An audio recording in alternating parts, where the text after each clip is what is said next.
chipped paint on Mrs. Gable's fence always seemed to bleed into the cobblestones of Elm Street, a constant, rusty reminder of neglect.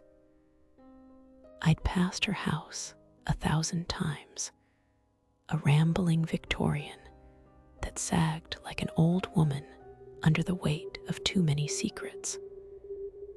But it was the man, or rather, what was asterisk in the house, that started to gnaw at me. It began subtly. A shadow at the upstairs window, too tall, too still to be a trick of the light. Then the music, a discordant hum like a cello string snapping repeatedly, always at dusk. It was a sound that vibrated in your teeth, not just your ears. My dog, Buster, a usually boisterous terrier, would whimper and press himself against my legs whenever we walked past.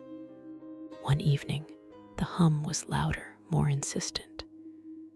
It felt like it was coming from inside my own skull.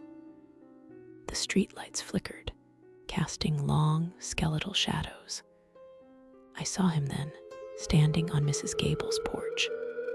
He was gaunt, his skin stretched taut over sharp angles.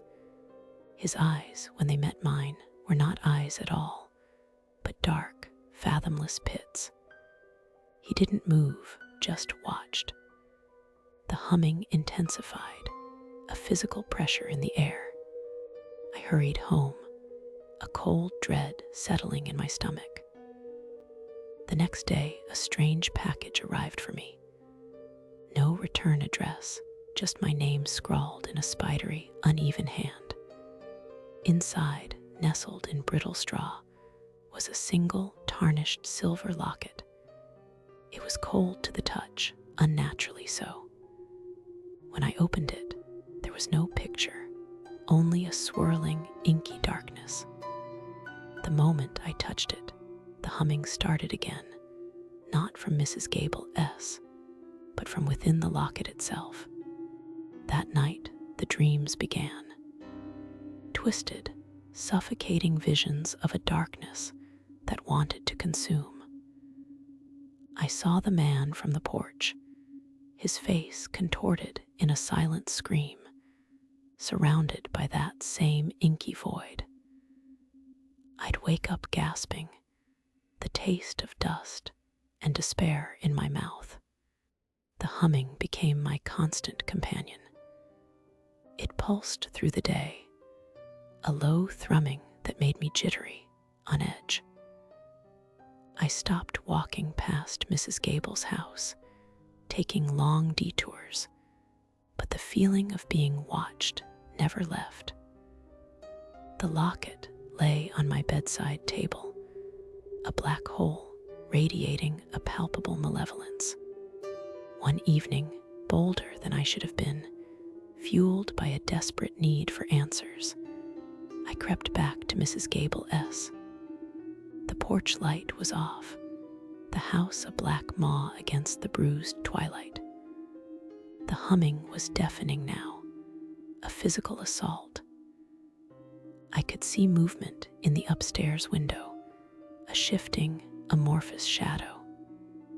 Then, the front door creaked open. He stood there, silhouetted against the oppressive darkness of the house.